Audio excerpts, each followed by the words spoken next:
On this week's dose, we have Charlie Greene, CEO and co-founder of Remento, the science-based tool that helps you capture family stories through conversation. Charlie always had a passion for great storytelling, but it wasn't only until recently that he decided to channel that passion into a startup. Hot off a seed round led by Upfront Ventures, Charlie sat down with us to discuss the overall fundraising experience, as well as what's in store for Remento moving forward. He also shared his beliefs about startups and provided several doses worth of advice for folks looking to start their own business.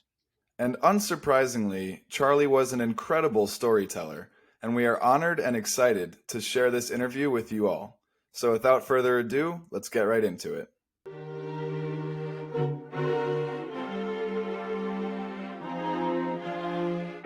You see here, kid, you gotta just go for it. Don't think about what comes after or what came before.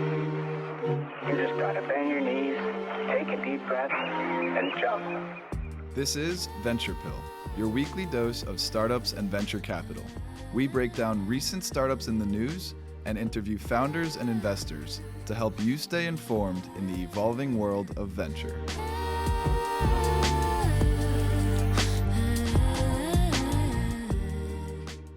All right, we welcome on Charlie Greene, founder of Remento. Welcome to Venture Pill, Charlie. How's it going? Hey, it's going well. Thank you for having me. Oh, it's our pleasure. We saw your company and immediately wanted to cover it a few episodes back, and so we're super excited to dive in deeper to the story of Remento, your background. If you could just start us off with your founder, kind of your journey as a founder. Did you always want to be an entrepreneur? And then we'd love to eventually hear more of the details of how you came up with Remento. So we'll dive into that, I'm sure. Well, the short answer to that question is no. I wasn't always confident that I'd be a founder. I was always confident that I'd be interested in exploring storytelling as a profession. So I started off long before my career, my life, with a clunky camcorder strapped to my hand, making short news segments and mini documentaries about any topic that you can imagine. Had so many wonderful memories from childhood doing that. Then had the privilege, after graduating from undergrad, of being able to explore the media landscape through a variety of different roles, first in journalism, then as a speechwriter, and then in two different big media companies. And it actually wasn't until I went to business school that I had an opportunity to be able to focus on storytelling and media and technology through a different lens, the entrepreneurial lens, through the creation of a venture, which was very much inspired by several important experiences early in my life, which I'm happy to share more about if that's of interest. Yeah, no, I think that's a great segue, and certainly resonate with the power of storytelling. I'd love to see some of those short documentaries that you filmed on the camcorder one day. But yeah, the power of a good story, whether it's sales related or just in conversation, is the most powerful tool an entrepreneur can use. And segueing into Remento a little bit more, would love to hear some more of the backstory and also the moment or the signal that you knew it was worth going all in on. Well, to the point of early documentaries, if you're ever interested, my claim to fame, I think perhaps a peak in my career, was winning the 2009 C-SPAN documentary film competition with a dear friend from high school, Eliza McNett. We did a project on colony collapse disorder, which is the disappearance of honeybees around the world. So the first project that I was ever able to create and share at scale. Really, the C-SPAN bus came to our school. That was the most exciting part of that experience. It was a real defining moment in my life. But as it relates to Remento, so much of what we are building with this company is predicated off of a series of experiences that shaped my life. So I mentioned the childhood video camcorder being a staple of my upbringing. That was in large part because it was introduced to me by my parents, who bought one of the first handheld video camcorders that was available about 6 weeks before I was born. And they used that device to film so many of the kind of milestone moments from my upbringing, the births, the birthdays, the graduations, the recitals, the kinds of moments that Kodak famously and very intelligently associated their brand with as Kodak moments. But it actually wasn't until after my dad passed away when I was 10 years old that our family came to realize really just how meaningful all of that video content was. And not only how meaningful it was, but specifically what was so meaningful about it, right? As we, in the years after his passing, looked through all of this video, of course it was amazingly powerful to see videos of the births, the birthdays, the graduations, and the recitals, but actually far more meaningful to us was the video of my dad that captured him just being a person, right? It was wonderful to be able to see my dad holding me in his arms for the first time, video I have and I treasure, but actually the video that I appreciate and treasure more than any other, the single artifact that I would run into a burning home to pull out after family and pets, is a video of my dad sitting at the breakfast table the morning that I was born, and he's looking directly into the camera explaining how nervous he was to drive home from the hospital with a brand new baby buckled up in the backseat of the car. And that is a video that means very different to a 12-year-old kid who's having to make sense of having just lost a parent as it does to someone now who in the next several years is hoping to have a child of his own. I can understand and empathize with him in a way that I never could have until this point in my life. So early in life, a huge amount of value placed on the importance of long-form video as a way of documenting the existence and the meaning of the people that we care most about. And then 15 years later, my mom being diagnosed with stage 3 lung cancer, realizing that I had not honored that realization. I had moved up to northern Maine where she was getting her treatment. I should say southern Maine where she was getting her treatment. And there was one evening where I was looking at my iPhone and I saw at the very bottom of the photo library tens of thousands of photos and at the time 1,700 videos. And as I scrolled through all of those videos specifically, I realized I did not have access to a single video of my mom longer than 7 seconds. Plenty of short videos of her carving Thanksgiving turkeys and opening Christmas presents, but not a single video that actually captured her essence in a way that was anything similar to the long-form video I have of my dad.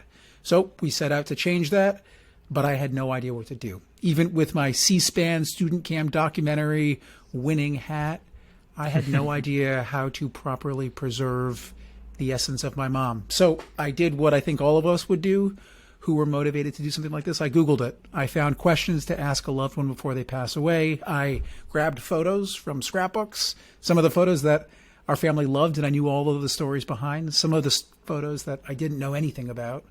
And then we sat down to record a series of her best stories, and that experience surprised me in two ways. The first way was that I ultimately learned more about my mom than I ever thought was possible of someone that I thought I knew everything about.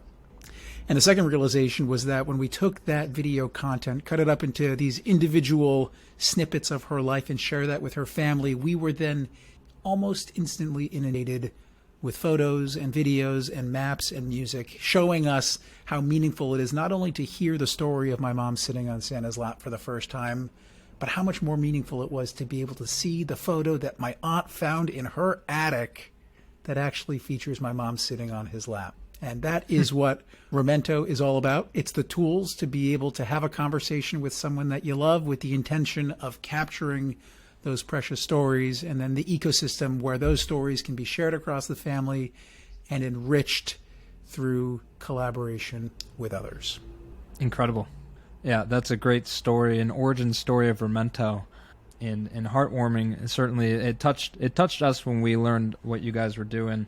We're curious a little bit more. When did you start thinking through what it would look like as a business, and specifically as a venture backable business, which is our focus here on Venture Pill? Is why did you want to raise venture capital money, and how did you know it was something you wanted to really dive into and take a big bet on? Well, I would say it started slowly. So I was in my first year at Harvard Business School, and famously on Friday, March 13th of 2020, was it? The world began to shut down. And all of the trips that I was planning to do as part of business school slowly and then quite quickly were becoming canceled.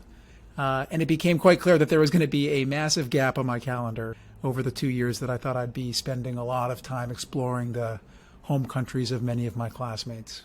Right? So I began working on an idea that I had been thinking about for a long time, which was Remento, but hadn't actually had the flexibility and the time to be focused on.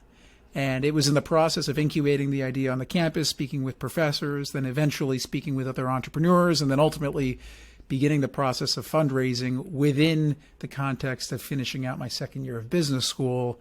I came to the realization that what we were actually planning to build was much more than just an app to help scale the solution that I had created in my family, but was pretty fundamentally a way of rethinking about how families around the world can capture, preserve, and share the stories that are worthy of capture. So as we spoke with customers, at the time they were just individuals, and what we heard from them was a constant refrain of, I feel like I have so many photos in the digital age, and I have no idea what to do with them.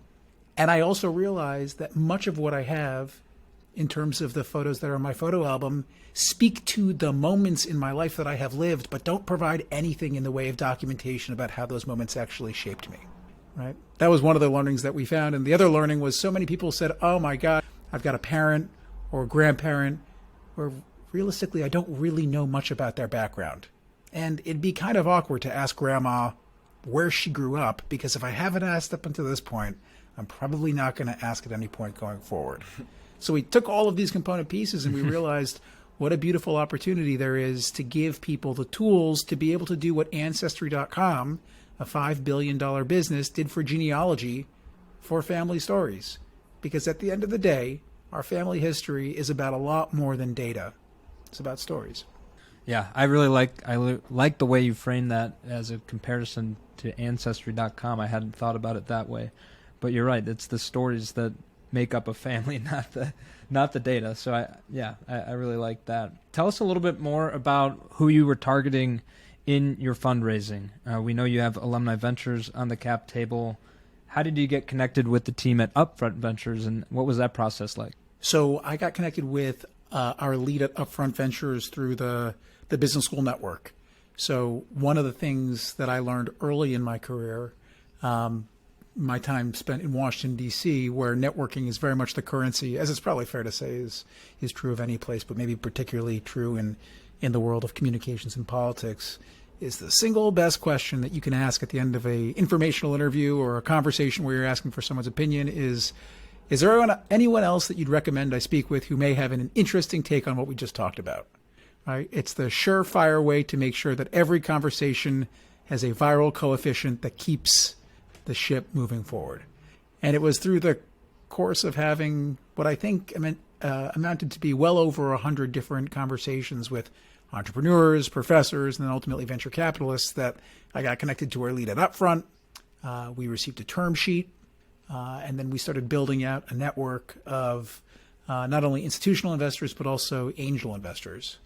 And I think my biggest learning since we closed our round and spent well over a year beta testing in a closed context the app that we released just a couple weeks ago, Remento, is that angel investors can be a wildly powerful source of both networking capability, but also expertise in a variety of different areas. So when I have the opportunity to speak to founders who are just getting started, I always encourage them to reach out to the kinds of people that you don't think you have the permission to actually have a conversation with, because it's a real gift to be asked for your opinion on someone else's business, right? And it's one that we as founders often may not necessarily have the courage to do out of the gate, but it's one of the very humbling parts of this job is that people genuinely want to help. So it was through the process of building out a network of people that were providing insight that we ultimately were able to get money and then close our seed round, which was led by Upfront with participation from Alumni Ventures and a variety of other institutions and angels. Yeah, thank you for sharing that, Charlie. Super informative. And you peppered in a ton of highly valuable advice along the way and perspective as a founder. Especially that question you mentioned at first. It's such a low risk, high reward question to ask if you know anyone else in your network and just a great way to continue building connections and networking that could be extremely valuable and helpful down the line, which seems to be the exact case with Remento here. We'd love to hear, if you could, what's next for Remento following this recently closed seed round. Yeah, so we just launched our product within the last 2 months. So the product was released on September 7th. It's available in the Apple App Store, and it is an incredible opportunity to be able to build something that's now available to the masses and to be able to learn about what's working really well and then where are the opportunities for improvement. So a lot of what we're doing with Remento is experimental. It's encouraging new kinds of behavior. And the opportunity now is for us to learn about what's working and where we want to double down. And then as we think about what's our roadmap going forward, where we can actually refine parts of what the offering looks like to make sure that we're meeting our users where they ultimately are.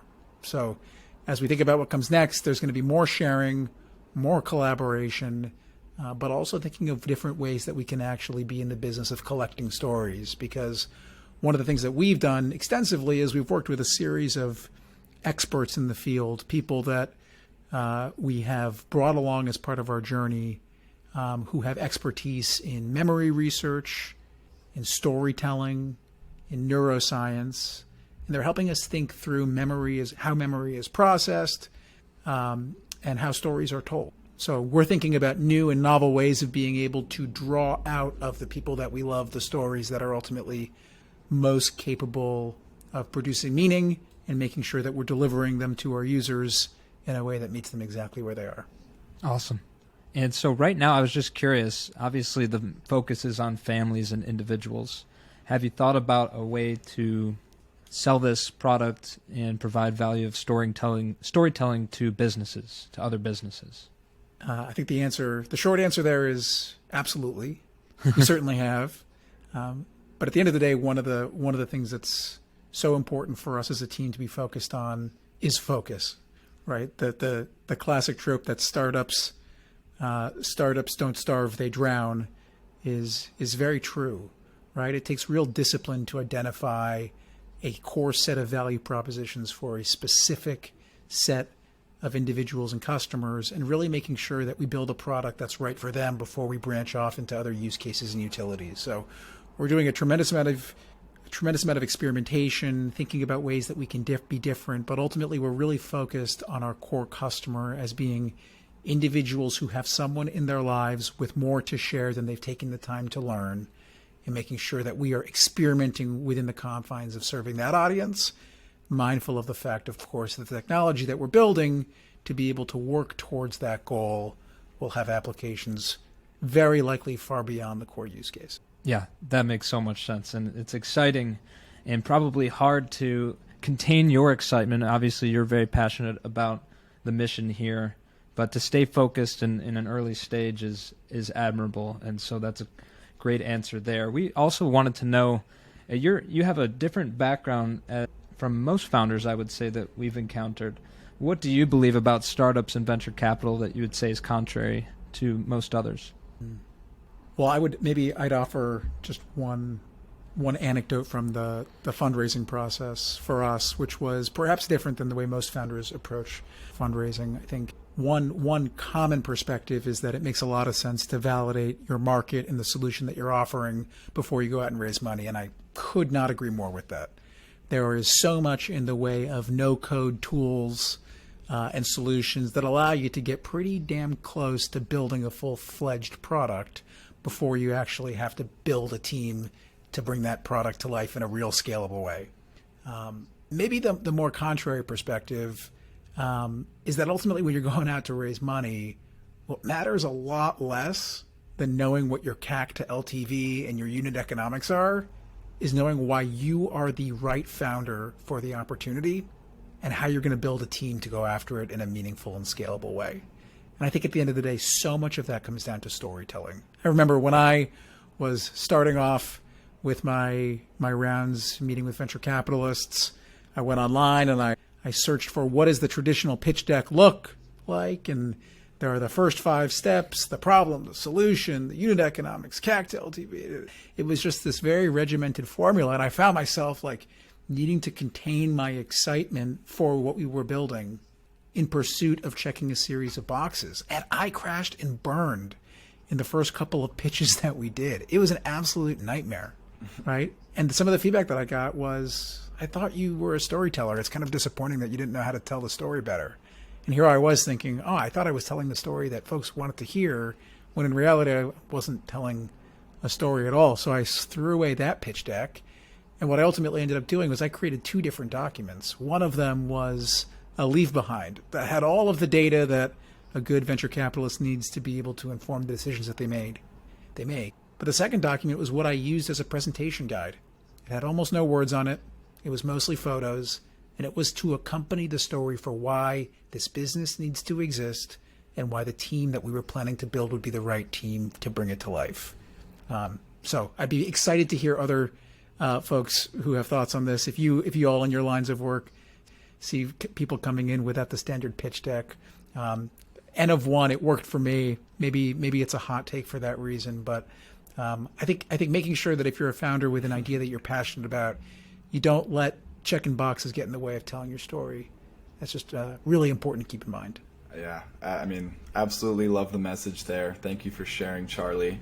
As we transition towards the wrapping up of this interview, would love to hear a couple of startups that you as a co-founder, and obviously outside of Remento, that have kind of caught your attention and that you think other people, our listeners, should keep an eye out for.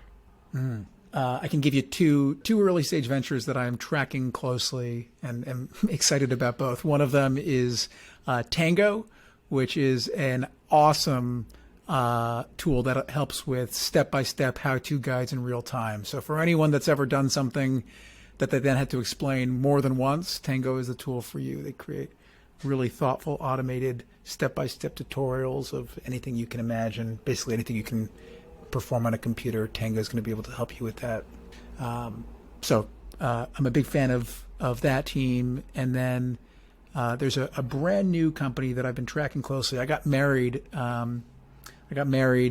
4 months ago, and one of the things that was so surprising to me was how much infrastructure there was set up around the marriage industrial complex to be able to help me and my fiance at the time spend our money against caterers and venues and everything you can imagine. But there was it seemed like this massive void in helping the two of us, not particularly religious, like think about how the ceremony should unfold throughout the day. Like, no shortage of ways to be supported if you are thinking about doing heavy hors d'oeuvres or a seafood bar. But like when it came down to actually making sure that the experience of inviting officiants and people to give toasts into the process, and in the hope of making that meaningful, we found ourselves like grasping for straws. So there's a company called Provenance that is looking to build a digital services platform that's helping officiants and people who are looking to give toasts design meaningful and personalized ceremonies. So they are very early in their journey, but I'm super excited to track that company. And anyone who's getting married, I'd highly recommend you check them out. They've got a great amount of free content that I found really helpful as we were planning our wedding. Super cool. Yeah, we'd love to check those ones out, and when they're raising their next round, you rest assured they'll be covered on the pill. Well, Charlie, we appreciate it a lot. We always like to wrap up our episodes with, and you've already given a bunch of great advice, but to the pilgrims out there, our listeners, who may want to become a founder, or maybe they want to become an investor, just play somewhere in the venture ecosystem. What's some other advice that you'd have for them? Yeah, so 2 pieces of advice is the scariest thing about committing to something new is committing and getting started. And the reality is that if you want to explore becoming a founder or you want to explore VC, the first and easiest thing to do is just set a goal of talking to a certain number of people in that space about their journey. Again, asking questions of someone is a gift of selflessness, and it is a way of honoring what you perceive to be the gravity of what they've built in their own career. So no one will ever be upset with you if they are asked for advice and to share insights about their background. The worst thing they'll say is no.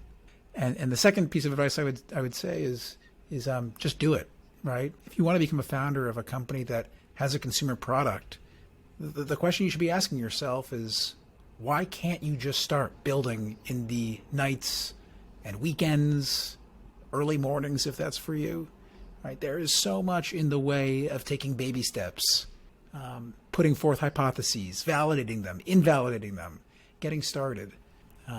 So I think I know plenty of companies that are founded with not much more than a rough plan of what they're going to do.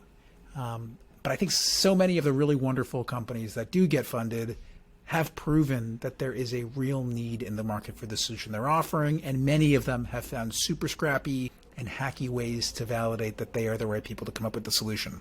So the advice would be, whatever it is that you're thinking about doing, ask yourself, why haven't you started yet? What small piece can you bite off to show that it's the right fit for you?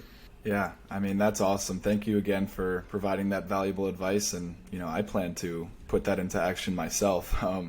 Before we let you go, just want to, and this is an opportunity for you to, shamelessly plug yourself and the team, but what's the best way for our followers, our listeners to connect with you on social media, keep track of what the team is up to, what's next? Well, first and foremost, I would say if you've got someone in your life that you could stand to benefit from learning a little bit more about, I would implore you, not as the founder of a company, but as someone who had an experience that changed his life, I would implore you to have a conversation with that person that is focused on learning something you didn't know about them. And I cannot recommend highly enough that you record it.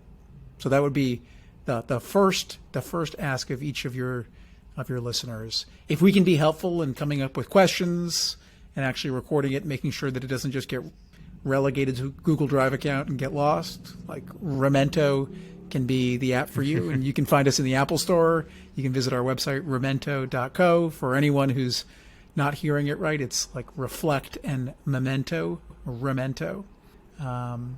If you're interested in learning more about what we're building, if you're interested about learning about our team and the roles that we're hiring for, you can reach out to me. I'm Charlie at remento.co. I'm also fairly active on LinkedIn under the name Charlie Greene and Remento. So would love, if anyone is interested in learning more about what we're building, feel free to reach out. Happy to share. Yeah.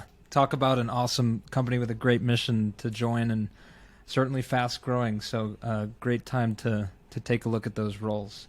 Charlie, we appreciate you so much for coming on. We're excited to help share the story of Remento, and hope to stay in touch. I appreciate you both. Thank you.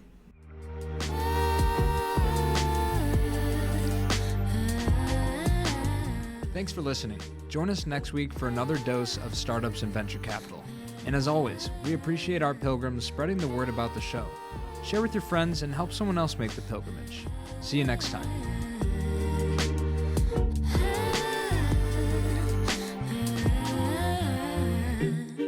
She told me that she only bumps my music when she's lonely. Thinks my vibe's a little low-key, okie dokie, that's alright, but wait, I don't know how to do